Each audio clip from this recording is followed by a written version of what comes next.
नमस्कार, आप देख रहे हैं एफिडेविट लाइव। मैं हूं अधिराज। आइए अब तक की प्रमुख गतिविधियों पर डालते हैं एक नजर। जिला उद्योग बंधुओं की बैठक में मंडलायुक्त ने गीडा के व्यापारियों की समस्याओं की समीक्षा। गोरक्ष प्रांत एवं अवध प्रांत तथा अन्य सहयोगी संगठनों के प्रयास से भारत नेपाल सीमा क्षेत्र में गुरु गोरखनाथ स्वास्थ्य सेवा यात्रा को महापौर ने हरी झंडी दिखाकर किया रवाना। देश विदेश भेजने की ठगी के मामले पर शिकंजा कसने के दृष्टिगत अब पुलिस प्रशासन है विशेष सतर्क। दीनदयाल उपाध्याय गोरखपुर विश्वविद्यालय में पिछले 3 दिनों से चल रहे एथलीट मीट का आज हो गया समापन। विभिन्न खेल प्रतियोगिताओं के हुए आयोजन। और अब गतिविधियां विस्तार से। आज जिला उद्योग बंधुओं की आयोजित बैठक में मंडलायुक्त अनिल डिंगरा ने गीडा के व्यापारियों की समस्याओं की समीक्षा की। बैठक में व्यापारियों ने सड़कों पर भारी वाहनों के खड़े रहने से होने वाली दिक्कतों के निवारण की मांग की। बैठक में सीओ गीडा, उपायुक्त उद्योग, एसपी ट्रैफिक सहित अन्य अधिकारीगण उपस्थित रहे। मेरी रिक्वेस्ट ये है कि यहाँ से अगर एक लेटर अपने हम लोग भी अपना प्रयास कर ही रहे हैं कि अपने यहाँ से भी चला जाए। अच्छा, उसमें भी जी, उसमें भी आप लोग फाइनल करके 2 लोग का जो भी दे देते हैं। उसमें भी एक सुझाव है सर कि जैसे कि अगर आपकी जो पूरी बोर्ड की मीटिंग होती है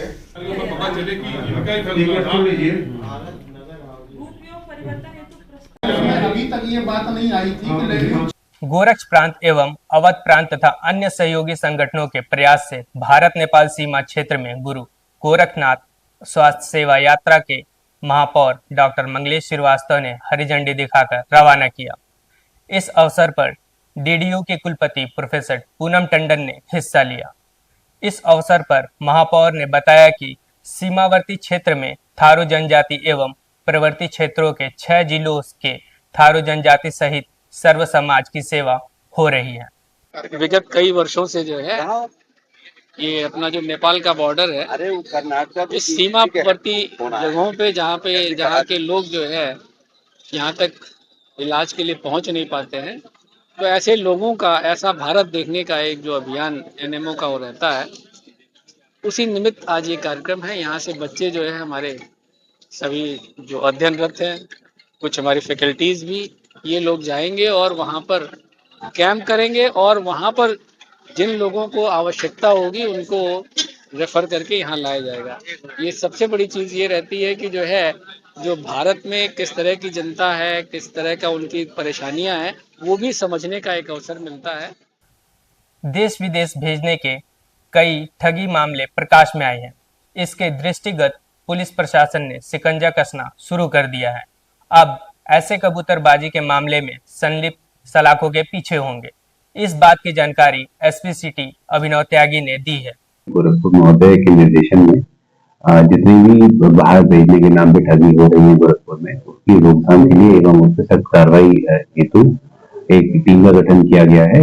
ये जो सेल है इसके 2 पहलू पे काम करेंगे। एक तो जितने भी ट्रैवल एजेंट गोरखपुर में काम कर रहे हैं उनकी जांच की जाएगी, कौन रजिस्टर्ड है कौन अनरजिस्टर्ड है।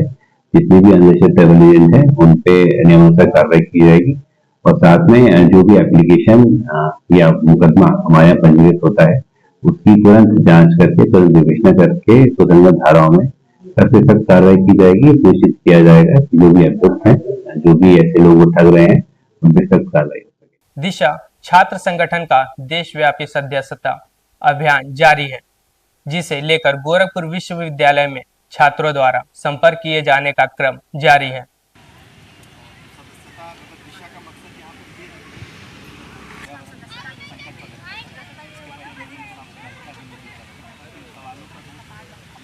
इस संबंध में दिशा छात्र संगठन के सदस्य प्रसेन ने बताया, ये दिशा छात्र संगठन का सदस्यता अभियान है जो देशव्यापी लिया गया है।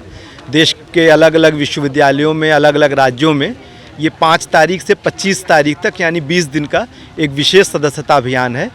कि आज बहुत सारे छात्र संगठन हैं लेकिन वो सरकारी छात्र संगठन हैं, उनको अपने जिन सरकारों, जिन पार्टियों से जुड़े हैं, उन पार्टियों की नीतियों के खिलाफ वो कभी जा नहीं सकते हैं। और दिशा छात्र संगठन एक स्वतंत्र छात्र संगठन है जिसका मकसद है कि आज छात्रों के जो मूलभूत सवाल हैं, जैसे आप गोरखपुर विश्वविद्यालय को ही ले लें, यहाँ पर प्रोफेसरों की बहुत सारी कमी है। लेक्चरर्स के जरिए बल्कि स्कॉलर्स, रिसर्च स्कॉलर्स के लिए यहाँ पढ़ाई करवाई जा रही है। सारे टॉयलेट बाथरूम भयंकर स्थिति में हैं। अभी हॉस्टल में BLLB के हॉस्टल में गए थे, वहाँ पर पता चला कि 90 करोड़ रुपए का बजट आया था। दीवार बाहर से पेंट करके अंदर खंडहर है, ऊपर से दीवार पेंट करके फ़ोटो करके भेज दिया गया। दीनदयाल उपाध्याय गोरखपुर विश्वविद्यालय में पिछले 3 दिनों से चल रहे एथलीट मीट का आज समापन हो गया। समापन अवसर पर विभिन्न खेल प्रतियोगिताओं के आयोजन हुए।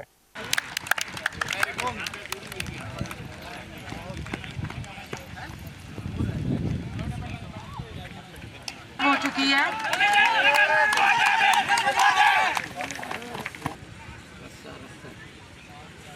इस अवसर पर अपने उद्बोधन में बतौर मुख्य अतिथि पूर्वोत्तर रेलवे के स्पोर्ट्स ऑफिसर चंद्र विजय सिंह ने खिलाड़ियों का उत्साहवर्धन करते हुए कहा कि इस प्रकार के आयोजन से खिलाड़ियों की प्रतिभाओं में बेहतर विकास की संभावनाएं बढ़ती हैं। जो भी खिलाड़ी इन्हीं कारणों से मेडल से वंचित रह गए, विशेष रूप से उनको बधाई। जिन्होंने मेडल जीता है उनको भी बहुत बहुत बधाई। लेकिन साथ में उनको यह जरूर कहना चाहूँगा कि यह प्रतियोगिता गोरखपुर विश्वविद्यालय स्तर की प्रतियोगिता है। इसमें मेडल जीतना यह आपके कैरियर की एक पहली सीढ़ी है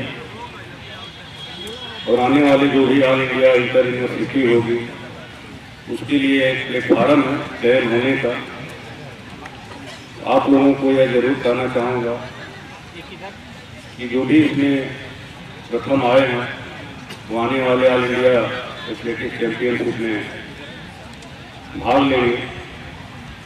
उनके लिए एक चुनौती है कि आने वाले दिनों में वो अपनी जो भी तैयारी कर रहे हैं उसको और बढ़ा दें और मेहनत करें, जिससे वो आने वाले all India inter university championship में गोरखपुर विश्वविद्यालय का नाम रोशन करें।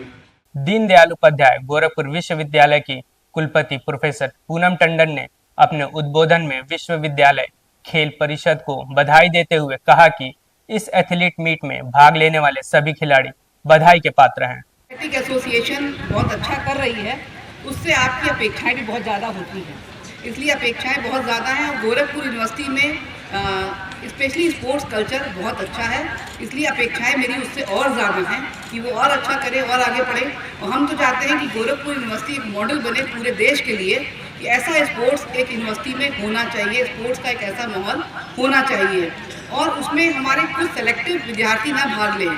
हर विद्यार्थी हर दिन फिजिकल एक्टिविटी में पार्टिसिपेट करे, ऐसा हम लोग पूरा प्रयास भी कर रहे हैं। एथलेटिक एसोसिएशन के साथ भी हम लोग आगे लाने का प्रयास कर रहे हैं कि इवेंट के अलावा भी और हम लोग कॉलेजेस से भी बात करेंगे और मीटिंग करेंगे और उनको भी एनकरेज करेंगे कि अधिक से अधिक कॉलेज इस तरह की एक्टिविटीज़ में जुड़ें, क्योंकि शिक्षण संस्थानों में इस तरह की एक्टिविटी तो मैंडेटरी है और होनी ही चाहिए छात्र छात्राओं की। जनपद में राष्ट्रीय स्वास्थ्य मिशन के तहत NCD नॉन कम्युनिकेबल डिजीज की रोकथाम के लिए महाअभियान चलाया जा रहा है। इस बात की जानकारी मुख्य चिकित्सा अधिकारी डॉक्टर आशुतोष कुमार दुबे ने देते हुए कहा कि ऐसी बीमारियां जैसे डायबिटीज, हाइपरटेंशन, कैंसर का इलाज OPD के माध्यम से किया जाता है। राष्ट्रीय स्वास्थ्य मिशन के तहत जो है NCD जो है नॉन कम्युनिकेबल डिजीज़ का एक महाअभियान चला रहे हैं, जिसमें 30 वर्ष के ऊपर की जितनी भी आबादी है उनमें डायबिटीज़, हाइपरटेंशन और कैंसर का इलाज और साथ ही साथ जो है COPD का हम लोग जो है स्क्रीनिंग करते हैं।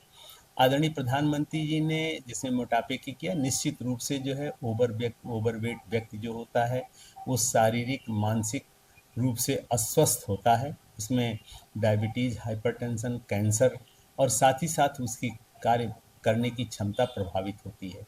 इस दिशा में हमारे जितने भी हेल्थ वेलनेस सेंटर हैं वहाँ पर बैलेंस डाइट लेने के लिए नियमित रूप से योगा और एक्सरसाइज करने का और खान पान में और अपने इसमें सुधार, तो इसके लिए जो है सभी CHO को निर्देशित किया गया है, वो सामूहिक रूप से शिक्षा दे रही हैं। हमारी सभी NMA अपने फील्ड में इसका प्रचार प्रसार कर रही हैं और समस्त हमारे चिकित्सा अधिकारी लोगों ने इसका प्रचार प्रसार कर दिया है। आपके चैनल के माध्यम से मैं आम जन से यह अनुरोध करूंगा कि प्रत्येक व्यक्ति को धूम्रपान नहीं करना चाहिए, वो चाहे जिस रूप में हो, चाहे सिगरेट का धुआं हो, चाहे तंबाकू हो, चाहे अल्कोहल हो। नियमित रूप से उसे एक्सरसाइज करना चाहिए, कम से कम आधे घंटे की कसरत व्यायाम प्रतिदिन करना चाहिए, योगाभ्यास करना चाहिए और अपना खाना जो है उसे नियमित होना चाहिए, जिसमें प्रोटीन की मात्रा ज़्यादा होनी चाहिए, फाइबर की मात्रा ज़्यादा होना चाहिए। मौसम विभाग और विशेषज्ञों का मानना है कि अभी कुछ और दिनों तक गोरखपुर में सुबह और शाम के समय मौसम ठंडा रहेगा। इस मौसम में बुजुर्गों और बच्चों पर विशेष ध्यान की आवश्यकता है। आपदा विशेषज्ञ गौतम गुप्ता ने कहा कि धीरे धीरे ठंड समाप्त होगी, लेकिन टेम्परेचर शाम, रात और सुबह काफी कम रहेगा। ये मौसम थोड़ा सा परिवर्तनशील है, ठंडक अब धीरे धीरे कम हो रही है, लेकिन अभी पर्वतीय क्षेत्रों में जो बर्फबारी हुई है उसकी वजह से जो हवाएं हैं उसमें थोड़ी ठंडक इस समय रह रही है। लेकिन जो औसत तापमान है इस समय 26 डिग्री सेल्सियस के सापेक्ष 28 डिग्री सेल्सियस दर्ज किया गया, यानी 2 डिग्री सेल्सियस टेम्परेचर भी बढ़ा दर्ज किया गया है। इसके अलावा न्यूनतम तापमान में भी तकरीबन 1.5 डिग्री सेल्सियस की बढ़ोतरी दर्ज की गई है।